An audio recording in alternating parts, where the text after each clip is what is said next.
Olá, pessoal, bem-vindos à nossa aula de hoje. E hoje nós vamos falar sobre alguns pré-bióticos que a gente pode estar utilizando aí para melhorar a nossa composição da microbiota intestinal e a saúde intestinal como um todo. Bom, lembrando que a dieta afeta a saúde humana em parte mediada pela nossa microbiota intestinal e que cerca de 57% da variação da nossa microbiota está relacionada à dieta, enquanto fatores genéticos podem explicar 12% das diferenças. Então, olha só, a gente consegue influenciar pelo menos 57% da nossa microbiota através de fatores dietéticos. E o que são os prebióticos? São componentes alimentares não digeríveis que causam um efeito benéfico no hospedeiro por estimular seletivamente o crescimento ou atividade metabólica de umas ou várias, ou mais bactérias desejáveis no cólon. Ou seja, são substâncias alimentares, ou seja, fibras alimentares que não são digeríveis, A gente não absorve as calorias dessas fibras, porém, elas são utilizadas lá na nossa microbiota intestinal, ela é substrato, as bactérias da nossa microbiota intestinal se alimentam dessas fibras, a partir da fermentação dessas fibras, elas produzem substâncias, e melhoram a nossa saúde intestinal como um todo. Se você tem uma substância que é nutriente, é comida, tá, para a bactéria intestinal, você automaticamente tem uma maior proliferação dessas bactérias intestinais. Então, se você tem fibra, você está nutrindo as bactérias positivas no teu cólon. Então, elas vão poder se proliferar. Então, por isso que a gente falou na aula anterior que é mais interessante você modular a dieta do que usar a sua bactéria. Porque se você usa só o probiótico, sem mexer na dieta, sem aumentar fibra alimentar, você vai dar uma bactéria que posteriormente vai morrer. Tá? Então, o interessante é uma dieta rica em fibras alimentares, e existem algumas fibras específicas que têm uma ação pré-biótica mais forte, que ela alimenta melhor essa microbiota intestinal, conforme a gente vai falar. Bom, existem alguns critérios para que um ingrediente, um componente alimentar seja considerado prebiótico. Dentre eles, não pode ser hidrolisado nem absorvido na parte superior do trato gastrointestinal, ou seja, eu não posso digerir no meu estômago, tem que chegar lá no meu cólon intacto. Ou seja, fibras e oligosacarídeos vão chegar intactos no meu cólon para que lá as bactérias, porque a gente sabe que a maior parte da nossa microbiota está concentrada no cólon da microbiota intestinal, então essas fibras precisam chegar lá intactas para que lá essas bactérias se alimentem delas e proliferem. Ser seletivamente fermentado por bactérias benéficas no cólon, como por exemplo as bifidobactérias e os lactobacilos, que são estimulados a crescer ou se tornar metabolicamente ativos e devem ser capazes de alterar a microbiota do cólon para uma composição mais favorável. Atendendo esses critérios, é um alimento pré-biótico. É um ingrediente, na verdade, pré-biótico. Alguns dos seus efeitos são efeito anti-inflamatório. Por que efeito anti-inflamatório? Porque se eu dou fibra e a minha microbiota fermenta essa fibra, o que ela faz quando ela fermenta essa fibra? Ela produz ácido graxo de cadeia curta. A gente já falou bastante disso, né? A gente tem, por exemplo, o acetato, o butirato e o propionato.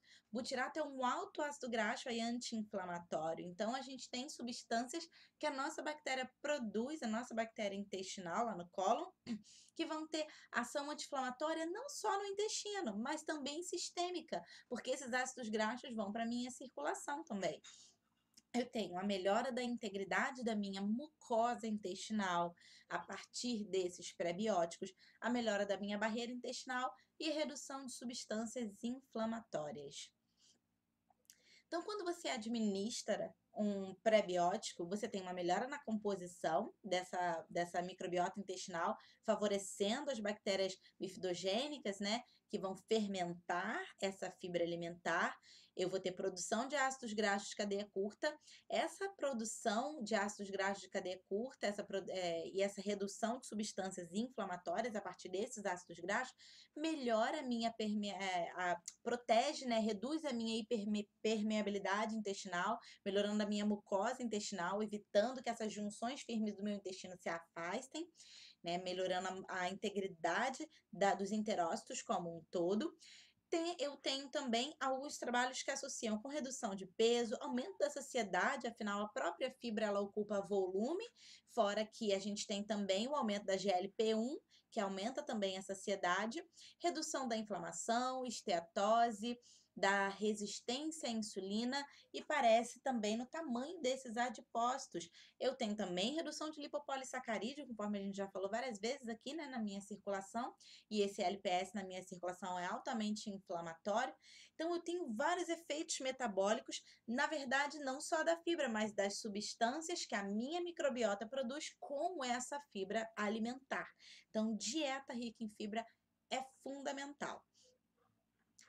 Esses prebióticos, conforme a gente já falou, podem aumentar a abundância das nossas bactérias e aumentar, por exemplo, o lactobacillus, bifidobactérias e a roseburia, que são gêneros muito protetores e produtores aí também desses ácidos graxos. A influência do prebiótico na inflamação e na permeabilidade intestinal. Tem um trabalho interessante, foi em modelo animal, mas vale a pena para a gente levantar essas hipóteses. Foi camundongos obesos tratados com prebiótico. Qual prebiótico eles usaram? Usaram a oligofrutose, 16 gramas, por 2 semanas. E o que eles observaram? Que tinha sim a redução do lipopolissacarídeo na circulação a partir do uso dessa oligofrutose, redução de citocinas inflamatórias, diminuição da expressão hepática de marcadores de inflamação e oxidação, e essa redução da inflamação se associou a melhor integridade no epitélio intestinal e menor permeabilidade nesse epitélio intestinal. Então, esse trabalho mostrou o que a gente já vem falando, que outros trabalhos também mostram. E aí, dentre as fibras alimentares, eu trouxe duas destaques, né, de destaque que a gente também pode suplementar. A gente usa via alimento, afinal, a nossa principal ferramenta de trabalho, né? Por isso eu trouxe tudo aquilo que é influenciado na dieta, antes da gente falar de suplemento. Mas a gente também pode suplementar a inulina e o frutooligosacarídeo. Eles influenciam positivamente o tecido linfóide, que a gente já estudou, associado lá no nosso intestino, contribuindo para o aumento da resistência de colonização e translocação de patógenos no nosso intestino, acelerando a recuperação intestinal. Eles contribuem para a manutenção da saúde e bem-estar pelo aumento da função barreira intestinal. A gente sabe quanto é fundamental que a minha função barreira intestinal esteja plena para melhorar a minha imunidade, evitar a inflamação e passagem de toxinas para a minha circulação. E eles afetam diversas funções intestinais mediante a modulação tanto da estrutura e composição quanto de várias atividades da mucosa e da microbiota. Atuam no epitélio intestinal, melhorando a morfologia e espessamento da minha mucosa, a camada de mucina é fundamental, como também já falamos, bem como a composição dessa mucina, tanto o espessamento como a sua composição. E como consequência, ocorre a melhoria tanto química quanto enzimática das funções de defesa do meu trato intestinal. Então, frutooligosacarídeo e inulina melhoram a minha mucosa intestinal. Então, eu posso utilizar para imunomodulação, uma vez que o meu intestino é produtor de células de defesa e também para controle de reações exageradas. Por quê? No meu intestino eu tenho células TRAG, que controlam a minha hiperimunidade. Então, olha como que fibra, na verdade, é um universo. Você usa desde imunidade, quanto para doenças intestinais, quanto para doenças autoimunes. Porque você vai ter ali toda uma modulação da tua célula TRAG e da tua mucosa intestinal. Bom, se frutooligosacarídeo e inulina são fibras, né, são carboidratos solúveis, são fibras solúveis, certo? Não digeríveis, óbvio, e fermentados lá na nossa microbiota. E alguns trabalhos associam a ação anticarcinogênica, antimicrobiana, hipolipemiante, hipoglicêmica e sacietógena. Olha quantos efeitos metabólicos a gente tem trabalhos associando. E é fermentado principalmente pelos lactobacilos do tipo acidófilos, bífido e faécium. Então, a gente tem alguns gêneros específicos que fermentam mais essa inulina e esse FOS. Também bifidobactérias lá no nosso cólon, produzindo os ácidos graxos de cadeia curta. E se eu tenho fibra alimentar, que é alimento para os meus lactobacilos e bifidobactérias, eu faço o quê? Aumento a proliferação dos mesmos. Esses ácidos graxos de cadeia curta também vão contribuir para a manutenção de um pH intestinal mais baixo, ou seja, mais ácido no meu intestino grosso, o que vai evitar a proliferação de bactérias patogênicas como Clostridium e E. coli. E também vão atuar como fornecimento de energia, porque é alimento para os meus colonócitos também. Então, além de eu nutrir a minha microbiota, minhas bifidobactérias e lactobacilos, eu vou nutrir as minhas células intestinais lá no cólon, aumentando também a absorção de cálcio, de magnésio e de fósforo. Então, os efeitos metabólicos intestinais são muito interessantes. E aí eu aumentei bifidobactérias e lactobacilos, que são capazes de secretar antimicrobianos naturais. Por exemplo, eu tenho meu lactobacilo produzindo lactocidina, acidofilina, eu tenho minha bifidobactéria produzindo bifidofilina. Então, eu nutrindo esses meus lactobacilos e bifidobactérias, eles podem se proliferar e podem produzir essas substâncias antimicrobianas com maior eficiência. Então, fibra alimentar, principalmente as do tipo FOS e inulina, vão aumentar a minha imunidade pela produção de substâncias antimicrobianas na minha microbiota intestinal, pela melhora na minha barreira intestinal, a melhora na minha mucosa intestinal, o controle da hiperativação do sistema imune via células Treg e pela minha produção de células de defesa no meu intestino. Vão melhorar a digestão e metabolismo de lactose também, o aumento da reciclagem de compostos como estrógeno, aumento da produção de vitaminas do complexo B, aumento da produção de compostos imunoestimulantes que possuem atividade antitumoral, diminuição de bactérias nocivas e de produção de toxinas como carcinogênicos, além da restauração da microbiota intestinal durante terapia aí com antibiótico. Então, se a pessoa está utilizando um antibiótico, é bem interessante que a gente utilize fibra alimentar para que a gente consiga preservar ao máximo possível esses lactobacilos e essas bifidobactérias, tanto durante o uso do antibiótico, quanto depois, não junto, tá? Porque você tem a influência aí, de repente, da fibra alimentar solúvel atrapalhando a absorção desse antibiótico, certo? Mas em horários separados, o uso de fibra alimentar pode auxiliar, sim. E aí a gente tem os alimentos ricos em fruto-oligosacarídeo, como cebola, banana, alho, batata yacon, alcachofra e beterraba. Então, no nosso alimento, a gente veio mais uma vez alimentação in natura promovendo fruto-oligosacarídeo. E a inulina? A inulina e o FOS, na verdade, eles são muito semelhantes e o resultado, o efeito deles na nossa saúde é basicamente semelhante. Afinal, são fibras solúveis que são nutrientes para as nossas bactérias lá no cólon.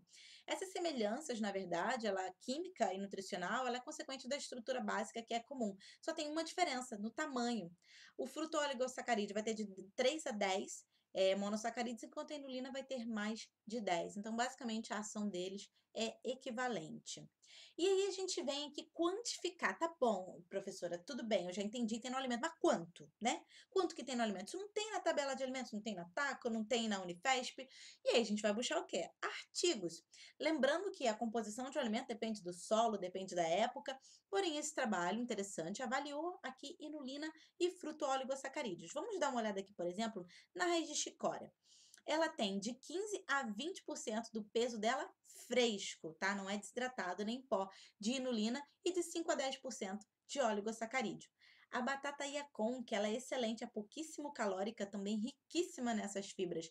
Olha só de inulina, da batata yacon fresca, não seca, tá? Aquela que você compra lá, que é uma batata aguadinha, que a gente come crua, corta raladinha ou corta fininho e faz salada de 3 a 19% do peso dela, do peso, gente, não tô falando do carboidrato, tô falando do peso, tá? Tem 100 gramas, de 3 a 19% dessas 100 gramas vão ser inulina e de 3 a 19 vão ser oligofrutose.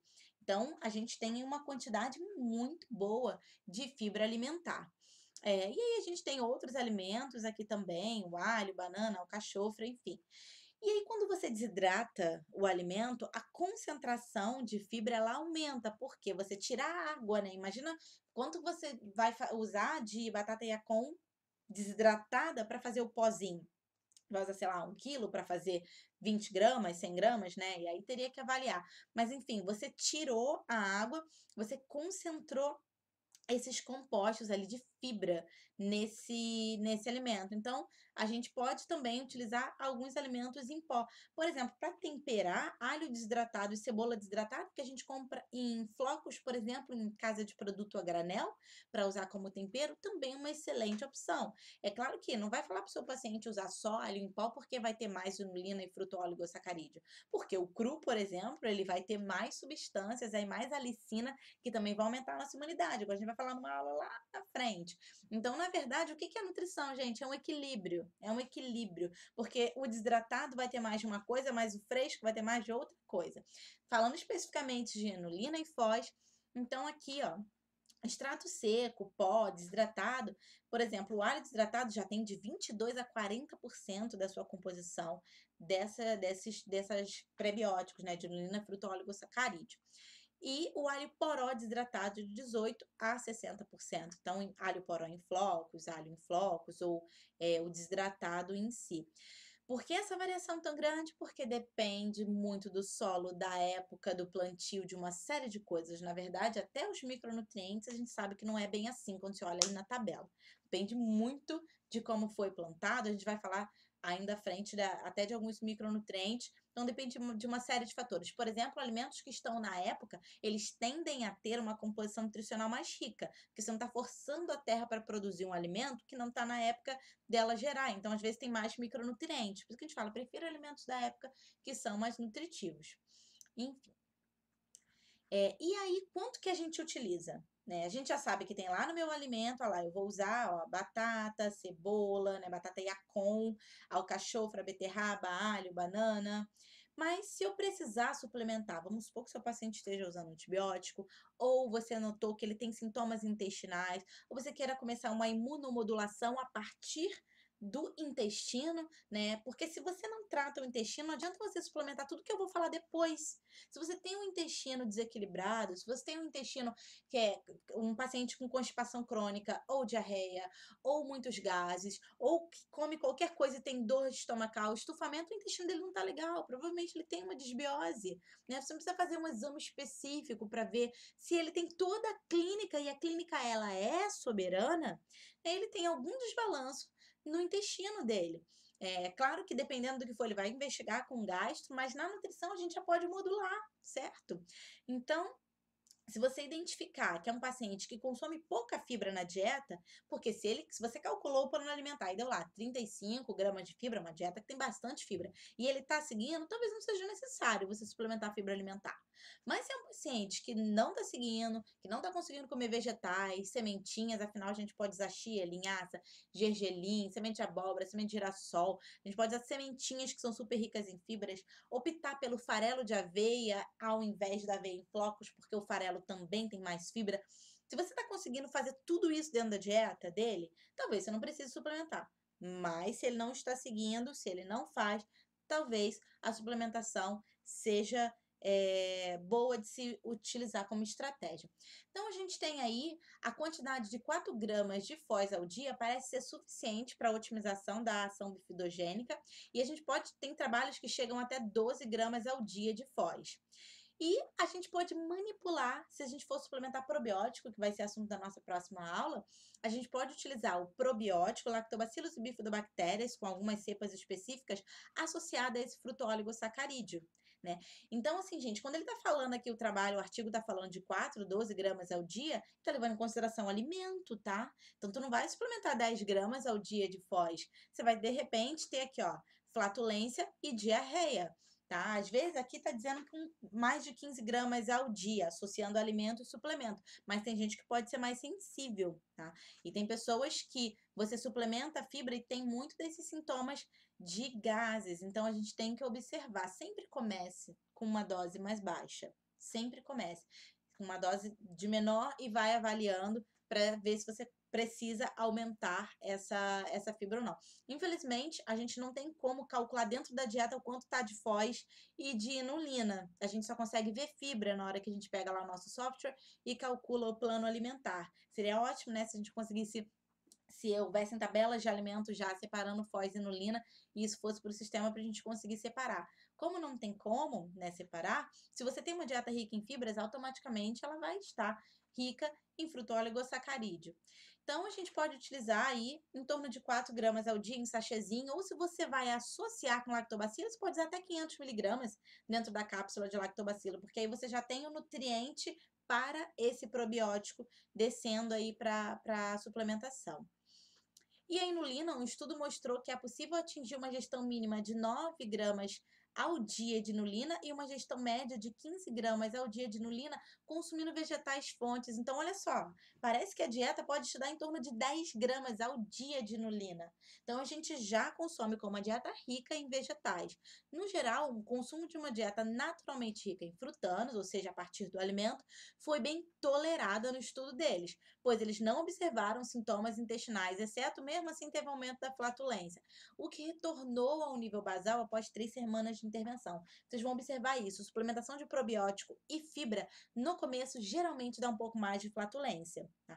Aí, o que você pode fazer com o paciente? Sempre você vai começar com uma dose mais baixa, óbvio, para testar, né? Primeiro mês, você vai usar 500 miligramas, de repente, associado a um probiótico e aumentar a fibra da dieta, priorizar a dieta, afinal, além do fruto-oligosacarídeo da inulina naquele alimento, tem fitoquímicos e uma série de vitaminas e minerais, tá? Então, priorizar sempre a dieta. Mas suplementou aquela fibra, você com uma dose mais baixa associada ao lactobacilo, você vai falar com ele, vai observando e me diga se você vai ter algum sintoma. Se ele falar, olha, tô tendo gases, pede para ele aguardar umas 2 semanas, porque geralmente isso se reequilibra, é como se você estivesse dando substâncias novas e no começo você realmente tem uma produção maior aí de gases. Mas geralmente, depois da segunda quinzena, isso tende a diminuir. Se o teu paciente continuar com gases depois da segunda quinzena, ele pode ter alguma outra alteração, como uma SIBO, né, que é quando a gente tem um supercrescimento das bactérias do cólon indo para o intestino, aí ele vai precisar ir para um gastroenterologista para fazer um teste de hidrogênio que avalia se você tem esse supercrescimento das bactérias que deveriam estar no cólon vindo para o meu intestino. Esse teste de hidrogênio é um testezinho que você sopra num aparelhinho e ele avalia o quanto de hidrogênio você expirou. Uma vez que essa quantidade aumentada reflete sim que você tem bactérias do cólon vindo para o intestino. Aí já não é uma questão só de desbiose, você tem um supercrescimento de bactérias até benéficas. Isso o gastroenterologista vai tratar com antibiótico, porque está em excesso, ele tem que, né, reduzir essa carga, e aí entra a dieta Low FODMAP, que também é um assunto para outro curso, porque o nosso foco aqui é a imunidade, né? Mas é uma dieta baixa em fibras do tipo FODMAP, que não deve ser aplicada por muito tempo, geralmente se faz até 2 meses, tá? No máximo, depois você vai reintroduzindo. Mas esse é um assunto para um outro curso. Enfim, se ele continua tendo muitos gases com fibra, reduzir a fibra, primeira coisa, tá? Que aí pode não ser uma desbiose e encaminhar para um gastroenterologista. Mas a gente vai ter um curso ainda de modulação intestinal especificamente aqui. Então, via suplementação, doses a partir de 4 gramas ou dosagens maiores de 14 gramas ao dia podem causar desconforto intestinal. Então, eu sempre priorizo dieta e uso as fibras para dietas que têm pouca fibra alimentar. Por exemplo, criança, tem paciente que chega para você e não está consumindo legume, fruta e verdura. Até você conseguir convencer ele, criar este hábito nele, a criança está altamente constipada. E a imunidade também vai ficar prejudicada, afinal não tem fibra, como é que vai ficar? Né? A criança daqui a pouco está toda alérgica, porque se você não tem fibra, você não tem também um equilíbrio das células Schrag. Então, talvez seja interessante sim usar um sachêzinho de 2 gramas de fibra de manhã, 2 gramas de fibra de tarde, e aí, para esses casos, você vai 4 gramas, né, e vai avaliando conforme tolerância. Mas, repito, dietas ricas em fibra, eu particularmente associo 500 miligramas a 1 grama junto com probiótico. É bem interessante, a gente vai falar ainda na próxima aula, quando você usa um probiótico, você dá inulina ou fruto-oligosacarídeo para que você já tenha aí um substrato chegando junto, né, alimentando esses probióticos na hora que chegarem no cólon. Então, pessoal, essa foi a nossa aula de hoje. Que fique claro que a prioridade é sempre a dieta, mas que a gente pode suplementar a inulina e o fruto-oligosacarídeo, tanto manipulado quanto módulos dessas fibras que a gente já encontra comerciais aí, e aí você pode bater num suco, né? Lembrando que você vai sempre começar com a dose mais baixa e observar a tolerância desse paciente. Até a nossa próxima aula. Tchau, tchau.